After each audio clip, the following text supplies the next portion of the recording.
Mateja Perpar, Miha, #razvajen smrkavc. Drugi odlomek. Miha, babi mi je zadnjič rekla, da bi rada, da se pri njej oglasiš kdaj tudi ob koncu meseca, ne samo, ko je penzija. Stari, to strogo ni res. Jaz sem najbolj vljuden in tankočuten vnuk. Recimo včeraj, ko sem se oglasil, sem izskočil po pralni prašek, ki ga je zmanjkalo. Lepo od tebe, ampak ti je menda dala 50 €, ker ni imela drobiža, pa ji nisi nič vrnil. In zdaj poglejte, kako je mladenič spreten. Miha dvigne pogled, oči ima široko razprte. Pišuka, stari, my bad, nisem vedel, vedno mi daje denar, pa sem mislil, da lahko obdržim drobiž.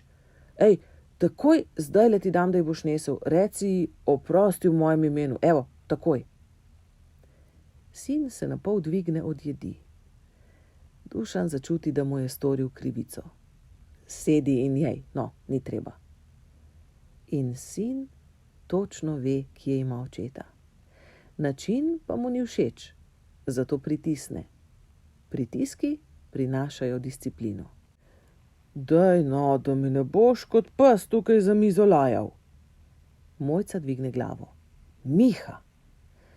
Miha je niti ne pogleda, skomigne in izpod čela strmi v očeta. Ker non-stop me nekaj valjaš v krivdi in mi pridigaš, kaj vse je narobe z mano. In to pred prijateljem. Dušan gleda Mihovo glavo.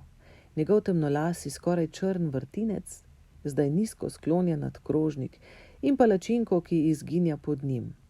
Rad ga ima, ampak mu ni kos. Sploh mu ni kos. Je res mislil, da lahko obdrži denar? Mama nima tako velike pokojnine. Najbrž se Mihi niti ne sanja, koliko ima babi penzije, ker mu ni treba vedeti. Mogoče je bil prepričan, da je dela veselje, ko je vzel denar. Daj no, mu reče notranji glas, bedarija. Briga ga, stari, briga ga. Ravno kar te je popolnoma blokiral. Je tako spreten s komerkoli ali samo doma. Vajeti za hip nagajivo prevzame Mojca. Mihica, kam so med tvojo vzgojo vse palice skrili? Miha se zareži. Tale ne bo težka.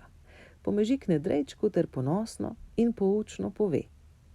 Jaz sem original, spoštovana bejba od očeta, imam zlato rit. Takih se ne tepe, otrok se ne vzgaja z nasiljem, če kaj hočeš, ga lepo prosiš in potem se ti tudi on lepo vljudno odzove. Tako je to, se smehlja Mojca. Ali lahko torej lepo prosim, po večeri pomiješ posodo? Bi z veseljem, ampak se moram nujno učiti.